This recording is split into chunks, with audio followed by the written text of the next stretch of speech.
सवाल तो यह है कि आखिर हेमंत सोरेन और केजरीवाल को किस बात का डर है। क्या उन्हें ऐसा लग रहा है कि ईडी के सामने जाएंगे, सवालों के जवाब देंगे तो उसके जवाब इस तरह वो नहीं दे पाएंगे और अरेस्ट हो जाएंगे। आप सोचिए, हेमंत सोरेन को 7 बार जा चुका है सम्मन। 14 अगस्त को पहली बार सम्मन गया था, लेकिन हेमंत सोरेन ने इस पर कोई भी जवाब नहीं दिया। 24 अगस्त को इसके बाद सम्मन जाता है, ईडी ने पूछताछ के लिए बुलाया, लेकिन वो वहां पर नहीं जाते हैं, सामना नहीं करते हैं। 9 सितंबर को पेश होने के लिए फिर से नोटिस दिया जाता है, लेकिन फिर भी वो पेश नहीं होते हैं। 23 सितंबर को हेमंत सोरेन को चौथी बार पेश होने के लिए कहा जाता है, लेकिन वो इसको भी नकार देते हैं। 4 अक्टूबर को हेमंत सोरेन को ईडी फिर बुलाती है सवाल जवाब करने के लिए, लेकिन वो नहीं आते हैं।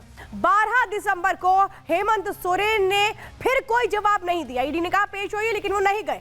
29 दिसंबर को ईडी करा रही है मीडिया ट्रायल, ये जवाब आता है हेमंत सोरेन की ओर से। अब आप समझिए, केजरीवाल भी कुछ यही कहानी कर रहे हैं। केजरीवाल को जो पहला सम्मन भेजा गया था वो 2 नवंबर को भेजा गया था, लेकिन केजरीवाल ने कहा कि चुनाव प्रचार करना है मध्य प्रदेश में, इसीलिए मैं अभी पेश नहीं हो सकता हूं। 21 दिसंबर को जब सम्मन गया तो उन्होंने क्या कहा कि मैं विपक्षिया के लिए जा रहा हूं और इसीलिए मैं ईडी के सामने पेश नहीं हो सकता हूं, मेरा ये कार्यक्रम पहले से तय था। 3 जनवरी को जब फिर कहा गया पेश होइए, तो क्या कहा गया ईडी को कि ईडी ने जो सम्मन भेजा है ये गैर कानूनी है, क्वेश्चनर भेजा जाए, सवाल भेजे जाए और उसका जवाब देंगे अरविंद केजरीवाल। सवाल यह है कि आखिर बार बार सम्मन को क्यों नकारा जा रहा है, पेश क्यों नहीं हो रहे हैं, और एक तरह से फाइनल सम्मन माना जा रहा है इस वक्त केजरीवाल और हेमंत सोरेन को। कब तक अपने आप को सवालों से बचाते रहेंगे? अब देखिए, मैं आपको ये तस्वीरें दिखा रही हूं जिसमें ये एक तरह से बताने की कोशिश की गई है कि आखिर क्यों नहीं सामना कर पा रहे हैं ईडी का, जिसमें राजनीतिक मजबूरियां बताई गई हैं, जिसमें साफ तौर पे बताया गया है कि कैसे ये राजनीतिक मंशा है। ये साफ तौर पे दिखाता है कि जो कोशिशें हैं वो किस ओर इशारा कर रही हैं। यहाँ पर मंशा पर सवाल उठाया गया है ईडी की। अब सवाल तो ये है कि क्या इस देश में ईडी कार्रवाई चुनावों की बात करे, ये तय कर लिया जाए, क्या एक तरह से समय को तय कर लिया जाए इन राजनीतिक दलों से, इन मुख्यमंत्रियों से पूछ करके कि भाई अब आप बताइए कि कब आप आ सकते हैं, क्या एक इनविटेशन कार्ड भेजा जाए, उसके बाद ये सम्मन के लिए आएंगे। क्या सम्मन के में पेश होने की जरूरत की महसूस नहीं करते, लेकिन इस पर राजनीति किस तरह से हो रही है, सुनिए जरा। ये बिल्कुल साफ है कि अरविंद केजरीवाल जी को लोकसभा के चुनाव से पहले गिरफ्तार करने की साजिश है। ये विपक्ष पे हमला करने की साजिश है, क्योंकि अगर ये सिर्फ सवाल जवाब की बात होती, अगर ईडी को वास्तविक तौर पर अरविंद केजरीवाल जी से कोई सूचना चाहिए होती तो वो उनको एक क्वेश्चनर भेज देते, वो उसका मुश्किल में कैसे आ चुकी है आम आदमी पार्टी।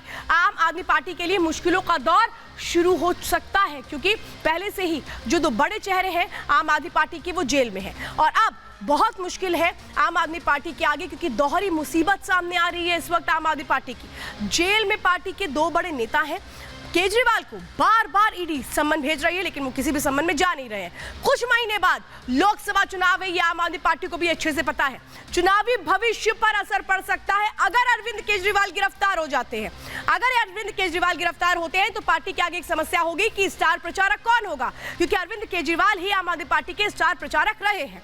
पार्टी किसके चेहरे पर चुनाव लड़ेगी, क्योंकि अभी तक अरविंद केजरीवाल की उस छवि को लेकर के आगे करके चुनाव लड़ा जाता रहा है, जिसमें वो कहते थे कि हम भ्रष्टाचार के खिलाफ लड़ाई लड़ेंगे।